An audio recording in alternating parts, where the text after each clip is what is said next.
ಪ್ರಿಯ ವೀಕ್ಷಕರೇ ನಮಸ್ಕಾರ. ಕೆಪಿ ಅಪ್ಡೇಟ್ಗೆ ಸ್ವಾಗತ. ನಾನು ನಿಮ್ಮ ಪೂಜಾ ಎಸ್ಪಿ. ಇನ್ನು ಶತಾಯುಷಿ ಮಾಜಿ ಸಚಿವ ಭೀಮಣ್ಣ ಖಂಡ್ರೆ ಆರೋಗ್ಯ ಸ್ಥಿರವಾಗಿದೆ.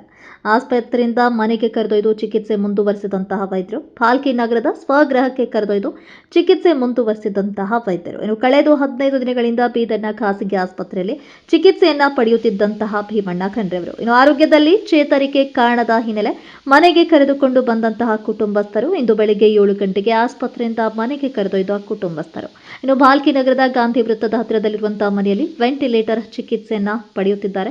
ಇನ್ನು ಕೊನೆ ಕ್ಷಣಗಳನ್ನ ಮನೆಯಲ್ಲಿ ಕಳೆಯಬೇಕು ಎಂಬ ಉದ್ದೇಶದಿಂದ ಮನೆಗೆ ಶಿಫ್ಟ್ ಮಾಡಲಾಗಿದೆ ಎನ್ನುವಂತಹ ಮಾಹಿತಿ ನೀಡಿದ್ದಾರೆ. ಇನ್ನು ತಂದೆಯ ಆರೋಗ್ಯದ ಬಗ್ಗೆ ಸಚಿವ ಈಶ್ವರ್ ಖಂಡ್ರೆ ಅವರು ಈ ಒಂದು ಮಾಹಿತಿಯನ್ನ ನೀಡಿದ್ದಾರೆ.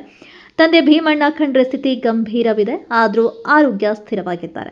ಇನ್ನು ಆಕ್ಸಿಜನ್ ಲೈಫ್ ಸಪೋರ್ಟ್ ಸಿಸ್ಟಮ್ ಮೇಲೆ ಇದ್ದಾರೆ. ಇನ್ನು ಸಾವಿರಾರು ಜನ ಅಭಿಮಾನಿಗಳು ಬಂದು ಭೇಟಿಯಾಗ್ತಿದ್ದಾರೆ. ಅವರ ಒಳಿತಿಗಾಗಿ ಅಭಿಮಾನಿಗಳು ಹಾರೈಸಲಿ ಅಂತ ಈಶ್ವರ್ ಖಂಡ್ರೆ ಅವರು ಹೇಳಿದ್ದಾರೆ. ಇನ್ನು ಇನ್ನಷ್ಟು ದಿನ ಜೀವಂತ ಇರಲಿ ಅನ್ನೋದು ನಮ್ಮೆಲ್ಲರ ಆಸೆಯಾಗಿದೆ. ಬಿಪಿ ಹೆಚ್ಚು ಕಡಿಮೆ ಆಗ್ತಾ ಇದೆ, ಆದರೆ ಉಸಿರಾಟದ ತೊಂದರೆ ಇದೆ.